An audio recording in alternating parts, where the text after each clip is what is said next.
जय हिंद साथियों, कैसे आप सभी। उम्मीद है कि आप सभी स्वस्थ होंगे और बहुत ही अच्छे से आप लोगों की तैयारी चल रही होगी। स्वागत है आप सभी का आपके अपने परिवार लक्ष्य वर्दी में। साथियों, इस क्लास में हम लोग हिंदी का प्रैक्टिस सेट करते हैं। हिंदी के वही क्वेश्चंस इस क्लास में हम लोग डिस्कस करते हैं जो क्वेश्चंस पिछली वर्ष किसी ना किसी परीक्षा में पूछे हुए हैं। तो आप लोगों के लिए ये क्लास बहुत ही ज़्यादा महत्वपूर्ण हो जाती है। सो साथियों, बिना किसी देरी के शुरू कर लेते हैं हम लोग आज का अपना प्रैक्टिस सेट। आज की क्लास का आपका पहला क्वेश्चन है, प्रजा हितैषी नामक पत्र के संस्थापक थे। आपको बताना है कि इसमें से प्रजा हितैषी नामक पत्र के संपादक कौन थे। राजा लक्ष्मण सिंह हो जाएगा सही आंसर, या फिर राजा शिव प्रसाद सितारे हिंद, या फिर मुंशी सदासुखलाल, या फिर लल्लू लाल। तो देखिए, आपके क्वेश्चन को जो सही आंसर है ऑप्शन नंबर ए, क्या राजा लक्ष्मण सिंह। राजा लक्ष्मण सिंह इस पत्र के संपादक थे। बात करें अगर हम लोग राजा शिव प्रसाद सितारे हिंद, तो ये किसके थे, ये बनारस अखबार के थे। बनारस अखबार, क्लियर, ये बनारस अखबार के थे। इसके बाद मुंशी सदासुखलाल, ये किसके थे, ये सुख सागर के थे। किसके, सुख सागर के थे मुंशी सदासुखलाल, क्लियर। और लल्लू लाल किसके थे, तो लल्लू लाल थे प्रेम सागर के। किसके, प्रेम सागर। तो ये सारी चीजें आपको क्लियर हुई। अगला क्वेश्चन है आपका, कविता की तीसरी आंख। कविता की तीसरी आंख के रचनाकार कौन है। ये आपकी रचना है, इसके आपके रचनाकार बताना है। तो इसका जो सही आंसर हो जाएगा, आप लोग बताएंगे क्या हो जाएगा। सही आंसर हो जाएगा ऑप्शन नंबर बी, क्या, प्रभाकर क्षोत्रिय। कविता की तीसरी आंख के रचनाकार कौन है, आपके प्रभाकर क्षोत्रिय। बात करें यदि हम लोग शेर जंग गर्ग की, तो ये किसके हैं, इनकी जो रचना है, गुड़िया की शादी है, दादी अम्मा है, कौन सी है, दादी अम्मा है, और गुड़िया की शादी है ना।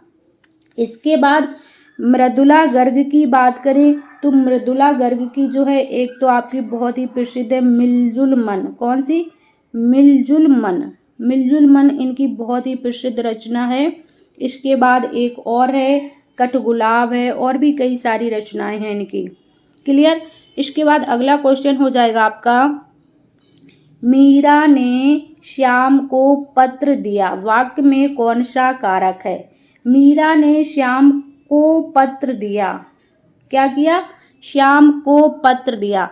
अब देखो, जहां पर आपको किसी को कोई चीज देने का भाव होता है ना, जहां पर देने का अर्थ आता है, तो वहां पर आपका कौन सा कारक होता है, संप्रदान कारक होता है, क्लियर। संप्रदान कारक होता है। अधिकरण कारक में क्या होता है, इसमें में और पर विभक्ति होती है, में और पर। संबंध कारक में क्या होता है कि का, की, के, रा, री, रे, ये सारी विभक्ति होती है, क्लियर। अगला जो क्वेश्चन हो जाएगा आपका, मित्रता में कभी धोखा नहीं देना चाहिए। रेखांकित शब्द के मूल शब्द में कौन सी संख्या है। इसमें रेखांकित शब्द है आपका मित्रता। अब आप बताइए, रेखांकित शब्द के मूल शब्द में कौन सी संख्या है, संज्ञा है मित्रता। मित्रता का पहले तो आप ये देखिए कि मित्रता का मूल शब्द क्या होगा, है ना। तो मित्रता का जो मूल शब्द होगा, मित्रता किस शब्द से बना है, मित्र से बना है ना। मित्र से ही तो मित्रता बना है। अब देखो, मूल शब्द क्या हो गया, मित्र हो गया। अब आपको मित्र में बतानी है कौन सी संज्ञा है। अब आपके लिए क्वेश्चन आसान हो गया, बता दो। तो मित्र में कौन सी संज्ञा हो जाएगी आपकी, जातिवाचक संज्ञा, क्योंकि भाई मित्र होते हैं बहुत सारे, मित्रों की एक जाति होती है ना, समझ गए। अगर मित्रता में पूछता तब भाववाचक होता, यहाँ पर मित्रता के मूल शब्द में संज्ञा पूछी है। क्वेश्चन को आप लोग ध्यान से देखेंगे, क्लियर। अगला क्वेश्चन है आपका, निम्नलिखित में से पुल्लिंग शब्द नहीं है। कौन सा ऐसा शब्द है जो पुल्लिंग नहीं है। देखो, ब्रह्मपुत्र, पानी, लेन देन, और क्या है आपका सामान। तो देखो ब्रह्मपुत्र, ब्रह्मपुत्र क्या है, नदी है। तो नदी आपकी, नदी जैसे कहेंगे कि ब्रह्मपुत्र नदी यहाँ से निकलती है, निकलती है, ये नहीं कहेंगे कि निकलता है। तो ये तो स्त्रीलिंग हो जाएगा आपका, है ना, ये तो स्त्रीलिंग हो जाएगा। इसके बाद पानी, पानी बहुत मीठा है, पानी खराब है, पानी अच्छा है, ये नहीं कहेंगे कि पानी अच्छी है। तो ये आपका क्या हो जाएगा, ये पुल्लिंग हो जाएगा पानी, है ना। लेन देन, पुल्लिंग पानी हो जाएगा। इसके बाद लेन देन, मेरा लेन देन अच्छा है, तुम्हारा लेन देन खराब है, उसका लेन देन, इसका लेन देन, है ना। तो ये भी आपका पुल्लिंग हो जाएगा। इसके बाद सामान, सामान यहाँ पर कैसा पड़ा है ना, ये नहीं कहेंगे कि सामान कैसा पड़ी है, सामान कैसा पड़ा है। तो ये भी आपका पुल्लिंग हो जाएगा। तो इसका जो सही आंसर हो जाएगा ऑप्शन नंबर ए ही इसका सही आंसर हो जाएगा कि यही है आपका स्त्रीलिंग शब्द। बाकी तीनों क्या है, पुल्लिंग शब्द हैं। क्लियर। अगला जो क्वेश्चन है आपका, बीमारी के कारण उसके प्राण निकल गए, रेखांकित शब्द में कौन सा वचन है। यहाँ पर रेखांकित है आपका प्राण, प्राण निकल गए, इसमें आपको बताना है कौन सा वचन है। तो देखो एक वचन है, द्विवचन है, या फिर बहुवचन है, या फिर इनमें से कोई नहीं। तो देखो प्राण जो है, प्राण निकल गए, दर्शन कर लिए, आंसू निकल आए, हस्ताक्षर बना दीजिए, या हस्ताक्षर बनाए गए।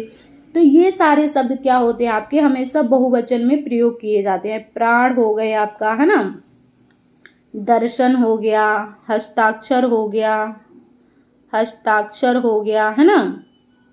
इसके बाद आपके आंसू हो गए। ये सारे जो शब्द होंगे आपके बहुवचन में प्रयोग किए जाते हैं। क्लियर। ऑप्शन नंबर सी यहाँ पर राइट आंसर हो जाएगा।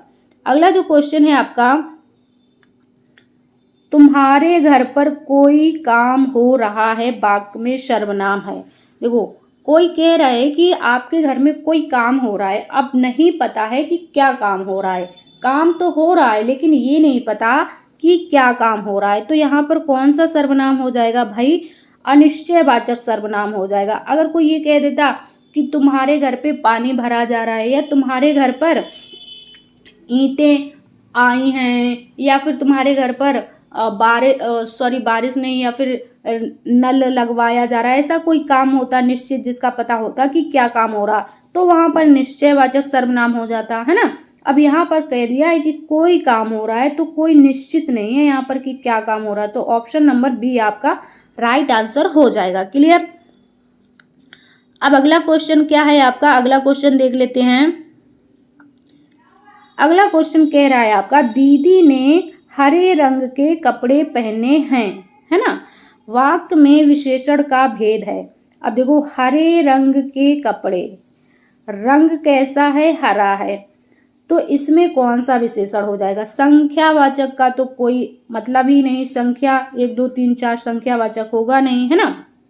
सार्वनामिक विशेषण क्या होता है, सार्वनामिक विशेषण वो होते हैं जब कोई शब्द संज्ञा या सर्वनाम से पहले आकर विशेषण की तरह विशेषता बताता है, तो वहां पर सार्वनामिक विशेषण होता है। क्लियर।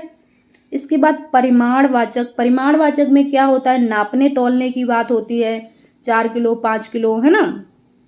इसके बाद आपके क्वेश्चन का जो सही आंसर होगा गुणवाचक विशेषण। देखो जो भी रंग होते हैं, रंग हो गया हरा नीला पीला और काला, है ना, गोरा, या फिर जिसकी अच्छाई बुराई, ये सब क्या होते हैं, गुण होते हैं, मोटा पतला चौड़ा लंबा, है ना। तो ये सारे शब्द जो हैं आपके गुणवाचक विशेषण के अंदर आ जाते हैं। क्लियर। अगला क्वेश्चन है आपका, निम्नलिखित वाक्यों में अपूर्ण वर्तमान काल का वाक्य है। आपको बताना है कि इन वाक्यों में अपूर्ण वर्तमान काल का कौन सा वाक्य हो जाएगा। तो देख लो, पहला जो आपका ऑप्शन है, पापा जी सब्जी लेने जा रहे हैं, जा रहे हैं, इसका मतलब क्या हो जाएगा, पापा जी सब्जी लेने जा रहे हैं, तो ये तो आपका जा रहे हैं, अभी पहुंचे नहीं है। क्लियर। इसके बाद रॉकेट तेजी से उड़ता है, रॉकेट तेजी से उड़ता है, तो ये किसका हो जाएगा, ये तो उड़ रहा है, उड़ता है, जिस आपका जो एकदम से पहचानने वाली ट्रिक है सामान्य वर्तमान काल की, जिस वाक्य के अंत में ता है, ती है, ते है ना, तो वो किस में आ जाते हैं, सामान्य वर्तमान। तो इसमें क्या हो जाएगा आपका सामान्य वर्तमान। क्लियर। इसके बाद माँ ने खाना बनाया, माँ ने खाना बनाया, बनाया यानी कि बनाया, बन गया है खाना अभी अभी, है ना, तो इसमें क्या हो जाएगा, सामान्य भूत हो जाएगा, सामान्य भूत हो जाएगा, सामान्य भूत हो जाएगा। माँ ने खाना बनाया। इसके बाद गाड़ी चली गई, गाड़ी चली गई, बस अभी अभी गई है ना, गाड़ी चली गई। इसका मतलब कि गाड़ी चली गई आसन्न भूत, जो कि अभी अभी गई है, ज़्यादा टाइम नहीं हुआ है ना, आसन्न भूत लिख लेंगे, सही से लिखते नहीं बनता है ना। इसके बाद जो आपका ऑप्शन नंबर ए है, यही आपके क्वेश्चन का सही आंसर हो जाएगा। पापा जी सब्जी लेने जा रहे हैं। देखो अपूर्ण वर्तमान पूछा है, वर्तमान यानी कि जो समय चल रहा है, और अभी अपूर्ण यानी कि पूरा नहीं हुआ है, तो पापा जी सब्जी लेने जा रहे हैं यानी कि जा रहे हैं, अभी तो काम जारी है ना, जो काम जारी होता है तो अपूर्ण वर्तमान काल के अंतर्गत आता है। क्लियर। अगला जो क्वेश्चन हो जाएगा आपका, घोड़े बेचकर सोने का सही अर्थ क्या है। आपको बताना है घोड़े बेचकर सोने का सही अर्थ। तो देखो इसका जो सही अर्थ हो जाएगा, ऑप्शन नंबर ए ही बिल्कुल सही हो जाएगा कि निश्चिंत होकर सोना। निश्चिंत होकर सोने का सही अर्थ क्या है, घोड़े बेचकर सोना। इसके बाद एक आंख से देखना यानी कि सभी को समान समझना, है ना, सभी को समान समझना, समान समझना। सतर्क रहना, सतर्क रहना क्या हो जाएगा, आंख कान खुले रखना। सुनकर अनसुनी कर देना कि कान में तेल डालकर बैठना। क्लियर। तो साथियों ये थे हमारी आज के प्रैक्टिस सेट के क्वेश्चंस। आज के इस सेट में आपने कितने क्वेश्चन सही कर पाए हैं, आप लोग कमेंट्स बॉक्स में ज़रूर बताइएगा। क्लास आपको कैसी लगी है ये भी कमेंट्स बॉक्स में ज़रूर बताइएगा। यदि आप चैनल पर नए हैं तो चैनल को सब्सक्राइब कर लीजिए और आगे आने वाली क्लासों के नोटिफिकेशन आप तक पहुंच सकें। तो साथियों हम मिलेंगे आपसे नेक्स्ट क्लास में। जब तक के लिए स्वस्थ रहिए और अपनी तैयारी करते रहिए। जय हिंद साथियों।